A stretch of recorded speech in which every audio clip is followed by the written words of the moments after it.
रोटी दो चाय और दही बनाए। दोस्तों, यह तस्वीर ली गई है आपकी NCERT की कक्षा तीसरी की पुस्तक गणित का जादू के पाठ 9 से। आज चीटी रानी लाई है एक सवाल, तो चलिए पढ़ते हैं उस सवाल को। कक्षा में हर छात्र को 2 टॉफियां दी गई। अगर कक्षा में 34 बच्चे हैं तो उन सभी को कुल कितनी टॉफियां बांटी गई? तो कक्षा में कुल बच्चे हैं 34, हर बच्चे को 2 टॉफियां मिली। तो अगर हर बच्चे को 2 मिली तो यानी कि 2 जो है वो 34 बार जुड़ेगा, यानी कि गुना होगा किससे? 2 से 34। तो कुल टॉफियां बटी 34 गुना 2। बाप रे, इतनी बड़ी संख्या को हमें गुना करना है। यह तो मुश्किल लग रहा है।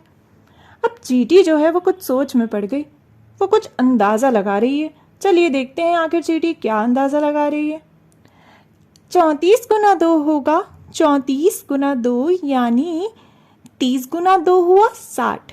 अब 30 जो है वो 34 से छोटा है, यानी कि जो टॉफियां होंगी, कुल टॉफियां 60 से ज्यादा होंगी।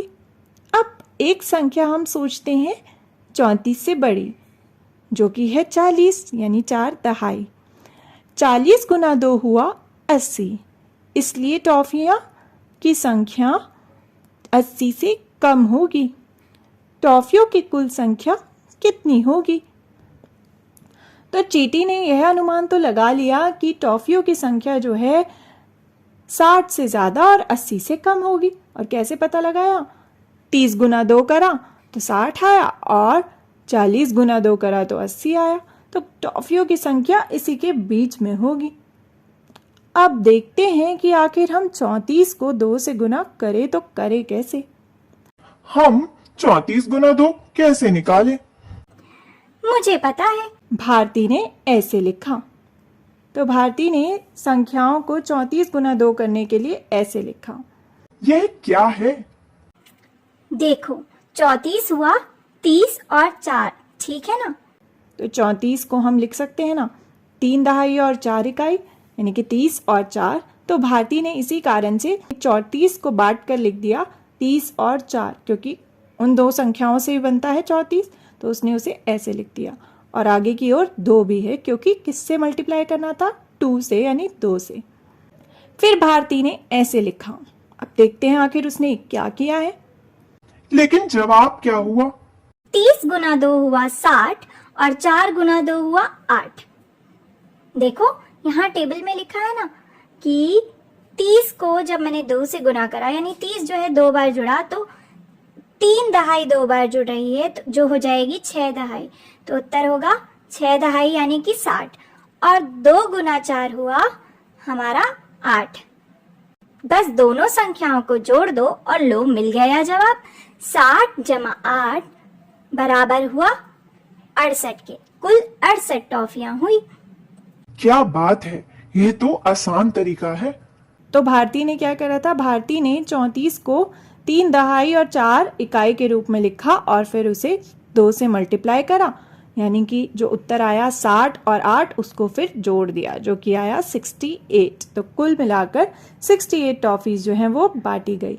और चीटी ने भी यही अनुमान लगाया था कि टॉफियां जो है वो 60 से ज़्यादा और 80 से कम होगी, और यही सही है। अब देखते हैं अगर हमें 25 को 3 से मल्टीप्लाई करना होता तो हम क्या करते हैं। चलिए भारती के तरीके से इसे करने की कोशिश करते हैं। अब 25 जो है वो किसके बराबर है? 2 दहाई और 5 इकाई के, यानी कि 20 जमा 5 हम इसे ऐसे लिख सकते हैं, 2 दहाई और 5 इकाई। तो अब हम इस तरह से एक टेबल बना देते हैं और ऊपर लिख देते हैं 20 और 5, और हमें इसे किससे गुना करना है? 3 से। तो यहाँ हमने 3 लिख दिया। चलिए अब हम इसे गुना करके देखते हैं। सबसे पहले हम 3 को 20 से गुना करते हैं। 3 को जब हम 20 से गुना करेंगे, यानी 3 बार 20 जो है वो जुड़ेगा, तो कितना उत्तर आएगा? उत्तर आएगा 20 जमा 20 40 जमा 20 60। तो 60 उत्तर आएगा हमारा। अब हम गुना करते हैं 3 को 5 से, तो 3 गुना 5 होता है 15। तो अब हमारे पास दोनों संख्याएं आ चुकी हैं और अब हम क्या कर सकते हैं? 25 गुना 3 किसके बराबर होगा? 25 गुना 3 बराबर होगा अगर हम इन दोनों संख्याओं को जोड़ दें, यानी 60 जमा 15। और यह कितना होता है? 60 प्लस 15, 60 प्लस 10 होगा 70, और 5 और जोड़ दें अगर हम तो हो जाएगा 75 यानी 75। तो हमारा उत्तर आएगा 75 यानी 75।